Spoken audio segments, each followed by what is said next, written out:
Hi guys, in this video, Hello. we have a dog pitter-pattering around that is not the steps of a baby. We have not conceived yet. But in this video, we're gonna actually give you 7 tips on the way that our relationship has continued to thrive, even though we're going through all the stresses of infertility that many of my subscribers can relate to. But first, we're gonna start off with a story. Okay, so we were hiking the other day. Yes. And Josh and I wanted to climb the top of this hiking trail. And we wanted to get to this waterfall. More me than you. I was all down to do it until the heavy breathing started. I started breathing heavy. I started feeling really tired at the climb, and my heart was beating fast. And so I just turned around and I said to him, like, it's fine, we don't have to keep going. We can actually just look up from here and we can see the waterfall. Lame. And do you remember what you said, or do you want me to say it? Basically, I just said that we're almost there and we should keep going. Yeah. So in that one sentence, which is along the lines of what he just said, I felt like it was really profound. It was kind of symbolic, because when you're going through fertility struggles, whatever they may be, you can almost lose sight of what your goal is. Yeah. And it can feel really overwhelming. So in that moment, I didn't want to continue because the trail had all the brush overgrown, and it was like, let's just stop. But he reminded me that we were really close to the waterfall. And so I feel like that applies in our journey. Sorry, I sound like a man. I'm just losing my voice over and over again. But it applies to our journey. Because I don't stop talking. It's true. So I wanted to start off with that story, because that is, I think, a pivotal point about our relationship and being there for that person when they want to give up, no matter what the topic is. I mean, there's been goals that he has that are not related to the infertility journey, and just life in general, certain things we want to have or do in life. And there's times when you want to quit. Yep. And there's times when I want to quit, and it's that moment where you just say, like, we're almost there, just keep going. So we have some notes. We're going to go over the 7 tips, and you can read number 1. Number 1, we are best friends. I think this is an important one, you guys, and the reason I feel that way is infertility is really hard, and so having that friend that you can laugh with, and that friend that kind of helps you through it that's true. There's a support system, and not only do you have that support system, but I really feel like he's my soft place to fall. If I got a really bad diagnosis that day, or bad test results, or whatever, we can laugh things off, and it doesn't even have to be expensive. We laugh going to Walmart getting toilet paper. Like, he'll bust out twerking in the aisle or something. So just have fun. That's number 1. Have fun, enjoy each other. We'll have fun, but be supportive, especially, for me, this whole infertility thing obviously isn't fun. But I think it is a lot harder on you for a lot of reasons. So I'm just there to support you and try and uplift you at times that you need it. Number 2 is the thing we call check-ins. Do we need to check in right now? I think we do, actually. So the making of this video has been very stressful. Yeah, it'd be a lot better without me in it. Just let's be honest. So check-ins basically is we check in with each other. We ask how each other person's doing. It's a time for us to vent.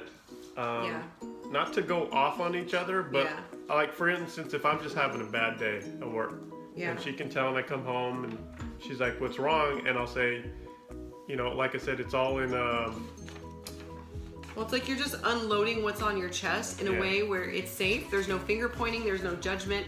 And what's cool about that is you're not as snappy, you're not as quick to, like, snip at the other person or jump down their throat, because you've had a chance to just, like, let it out. Yeah, I'll just be like, I've had a bad day, and I'm tired, and I'm hungry, and I'm like, but I'm not mad at you, and it's not your fault, but and it's like, it doesn't. Actually, it feels better to kind of just let it all out, but sometimes it's not even that just letting it all out, it's just like, I can tell. I'm like, sweetie, how you doing? She's like, I'm fine. I'm like, sweetie. I know, sometimes I wish he couldn't tell, because sometimes I don't want to go into detail. which he's fine about too. He'll say, do you want to talk or do you not want to talk? And you're really good about that. I appreciate that. Yeah. So the check-ins are cool because it keeps you from biting each other's heads off. Yep. And again, it's like you're being supportive of each other because, you know, some days are better than others. Sometimes you have a solution to the problem, sometimes you don't, by the way. I think that's also important to Yeah, know. sometimes it's not even, I'm not even like, I've learned that it's not even she's asking for my opinion, it's just I'm here to listen to her and support her. Be quiet. Yeah, it's very important.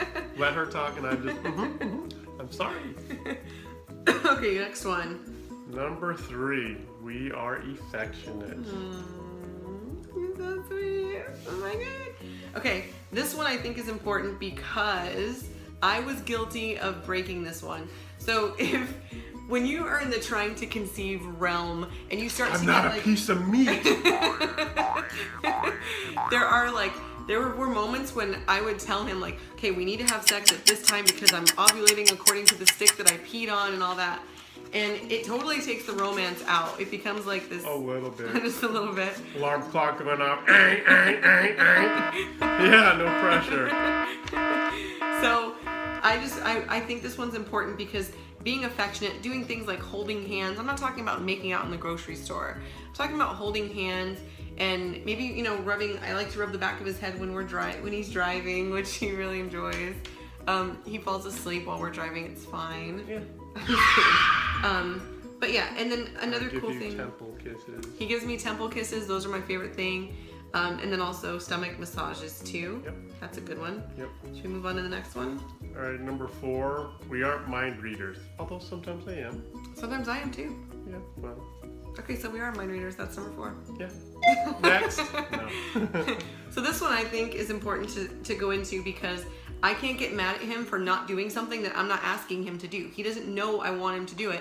And honestly, the truth is, when you're going through infertility, it's like this freaking roller coaster. And if you ask me how I feel right now, and then again in 1 hour, it might be completely different from what I was.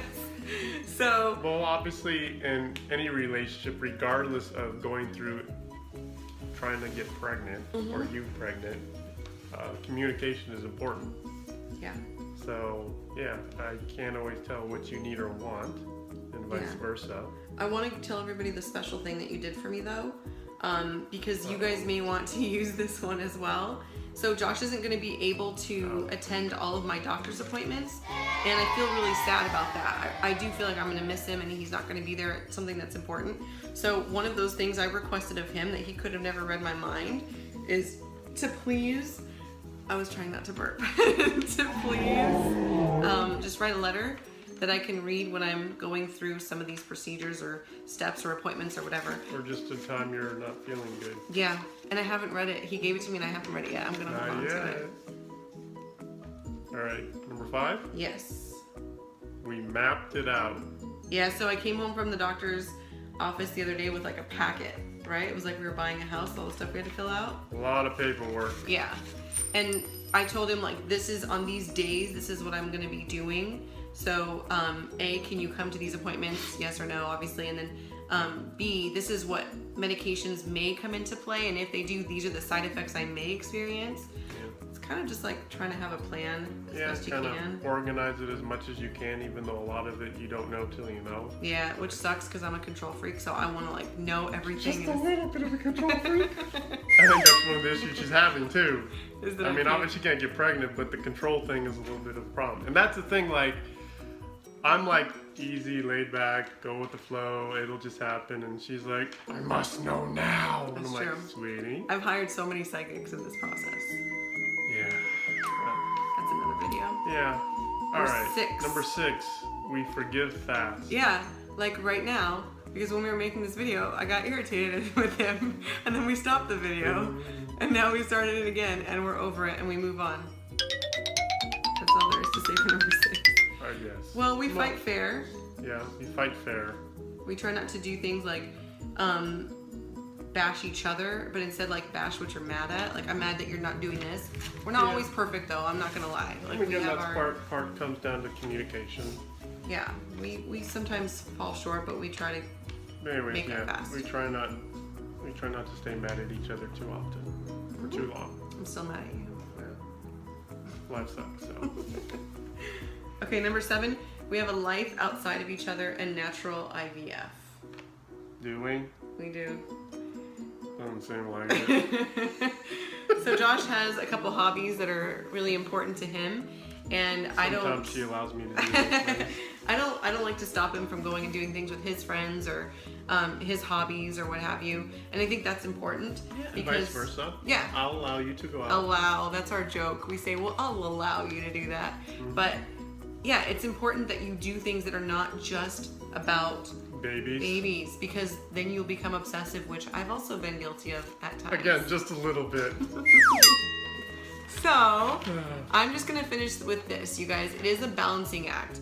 You know, Josh and I are an imperfect couple. This is an imperfect journey. We live in an imperfect world. And I'm sure when we finally become parents, we're gonna be imperfect parents. Well, I mean, I'm gonna be great, but you might not. So, the advice that I wanna leave you with was Josh's words. When you start to feel like you wanna give up, or when you start to feel like you're overwhelmed, just remember what Josh said. We're almost there. Like, we can make it. Just like, let's just keep going. We're almost to the waterfall. And by the way, the view was really pretty from the top, even though there was no water at the waterfall. The view was pretty It was. from the top. I'll put a picture on here for you guys to see it. All right, thank you guys. If you haven't already, please subscribe to my videos, my channel. Like this video if you liked it. If you didn't, you're not my friend anymore.